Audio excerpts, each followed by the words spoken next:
بسم الله والحمد لله والصلاة والسلام على رسول الله صلى الله عليه وسلم. بوتاجاز أيكوك سقفه واقع والشواية واقعة. طب ايه الحل فيه؟ الحل فيه ان شاء الله نعمله لكم دلوقتي بأقل تكلفة بفكرة كويسة. ادي الشواية واقعة اهيت، وادي السقف واقع خالص، وادي الصوف بتاعه اللي فوق. ده يا جدعان اي بوتاجاز ما يتغسلش بالخرطوم بتاع المية. في ناس بتغسله شبه بوتاجازات زمان، لا، ده يتمسح ويتنشف على طول. اي حاجه تتكب عليه تتمسح وتتغسل وتنشف على طول. حتى الميه ميه خفيفه، ميه واحده واحده. ادي الوش بتمن مسامير، ادي كل عين مسمارين، ادي 8 واربعة في النص، كده هيبقى 12 مسمار. وفي 4 من ورا، 2 يمين و2 شمال، يبقى كده 16 مسمار. هنعمل فيديو برضو لحل الوش دوت اهو. 16 مسمار يتحل.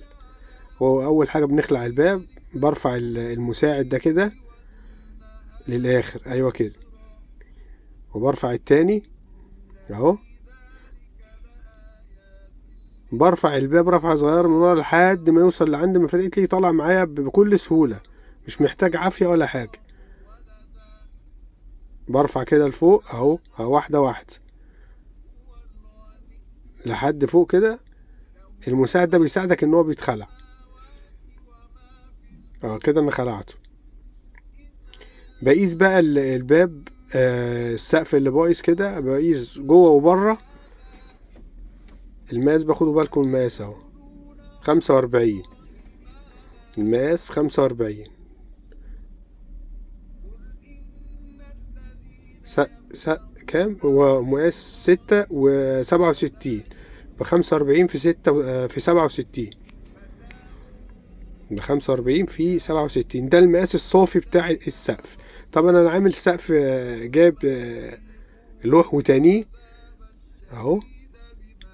جايب لوح على ال50 سنتي، ف50 دول منهم 4 سنتي، في هنا سنتي لجوه، وده 4 نازلة، يعني 4 في سنتي. والصافي 45. التانية ديت عشان السخونية بتاعت الشواية ما تطلعش على المفاتيح اهي. 45 اهي. هقيس بقى كده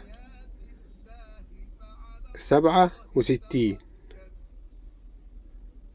اهي. 67 اهي. وازود 8 سنتي. ليه 8 سنتي؟ عشان ههاتني 4 سنتي من هنا و4 سنتي من هنا. ادي 8 سنتي اهو، ازودها. طبعا انا هعلم وهقطع. ايوه اعلم من هنا كده وهقطع الجزء الزيادة ده. انا معلم اهو. هقص انا بقى الزيادة دي عشان انا بتن 4 من هنا و4 من هنا. ادي ده اسمه السقف المعلق. سقف. ادي 4 سنتي من هنا، وادي 4 سنتي من هنا. بعمل زي نظام خلع كده عشان يقابلوا بعض. ادي عملت الخلع اهو، شلت الحتة الزيادة عشان تقفل معايا. وادي ال4 التانيين اهو، عشان ده يبقى مربع ناقص ضلع. في حاجة انا بس نسيت اعملها هنا عشان محدش يقع فيها. بتعمل خلع يعني في نص السقف دوت للفونيا بتاعت الشواية، لان الشواية ديت مش من اللي ورا، الشواية دي في الجنب. بخرم الخرام بتاعت السقف كلها بره الاول قبل ما اتني، عشان تريحني في التركيب. هتشوفوا دلوقتي. ادينا انا خرمت اهوت وتنيت. هيخش شبه الرف كده تمام. اه. في لمبة برضو هنا، اللي عايز اللمبة لو كهربا شغالة بيعمل حسابها وبيعمل لها خلع برضو. لكن دي كهربتها كلها مش شغالة. دي طبعا لما السقف اصلا اتاكل، سيح السلوك كلها من فوق. اهو بخرم انا بقى فوق كده وبثبته. ادي اول خرم اهوت اللي في النص ده. لازم اثبت السقف الاول لفوق عشان يتبع مع السقف القديم. وبعد كده بحل المسامير دي وبديها مسمار بصامولة